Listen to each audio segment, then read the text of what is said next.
अगर एक किसान को भी सरकार लाठी मारेगी, जाति करेगी, तो इस देश की जेलें छोटी पड़ जाएंगी।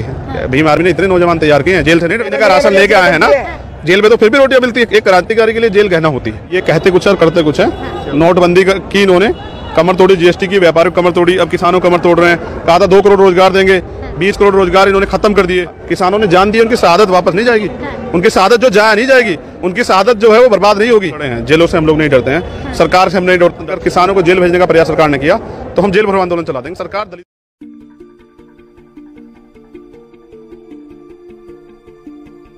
मैं बहुत अच्छी हूँ। चलिए थोड़ा सा, चंद्रशेखर आजाद हमारे साथ हैं, भीम आर्मी के चीफ, और देखिए हर बार अपनी बुलंद आवाज उठाने के लिए आज भी किसानों के बीच पहुंच चुके हैं।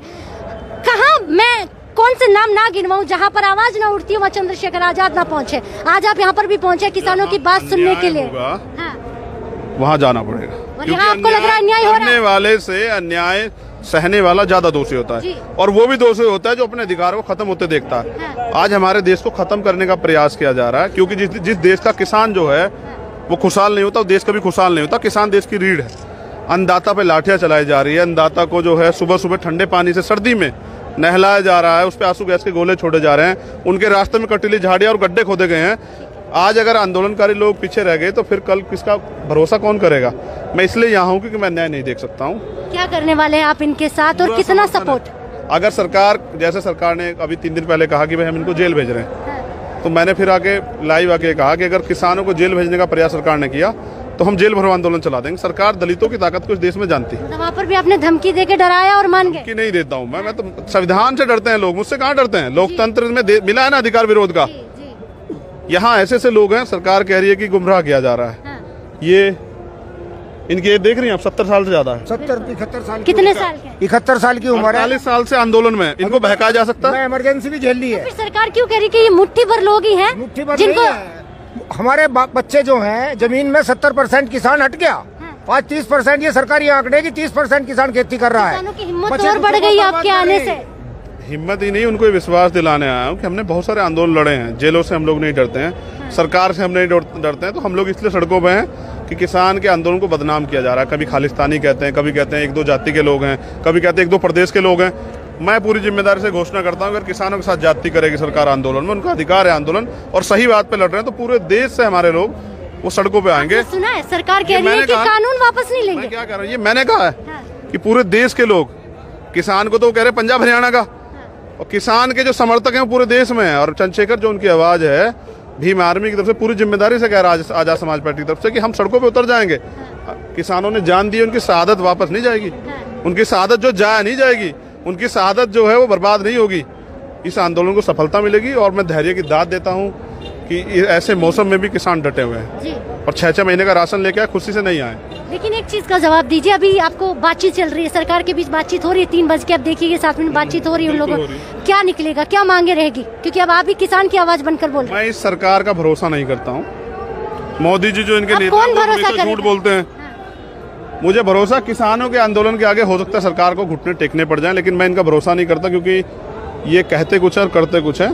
नोटबंदी की इन्होंने कमर तोड़ी, जीएसटी की व्यापारियों कमर तोड़ी, अब किसानों कमर तोड़ रहे हैं। कहा था 2 करोड़ रोजगार देंगे, 20 करोड़ रोजगार इन्होंने खत्म कर दिए। उन्होंने कहा कि कालाधन वापस लाएंगे। इनके बहुत सारे मित्र जो हैं यहाँ से कालाधन लेके फुर हो चुके हैं, जिन पे कोई कार्रवाई नहीं हुई। इन्होंने कहा महंगाई खत्म करेंगे, इनकी सरकार में सबसे ज्यादा महंगाई हुई।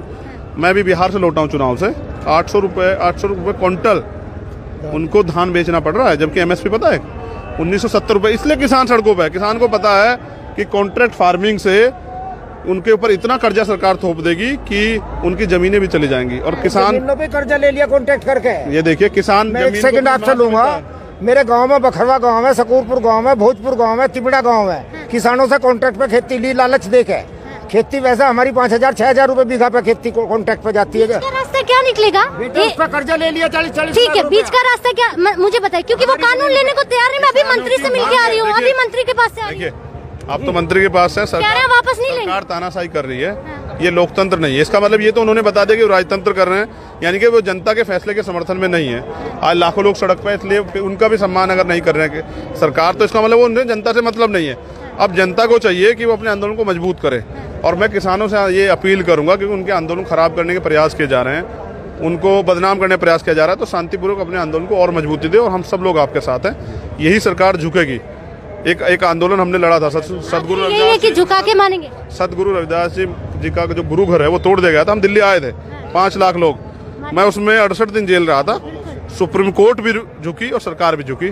आंदोलन से सरकार झुकती है और सरकार झुकेगी। आपको तो आदत है जेल में रहने की या तमाम चीजों को झेलने की, लेकिन किसान भाइयों को नहीं है ना।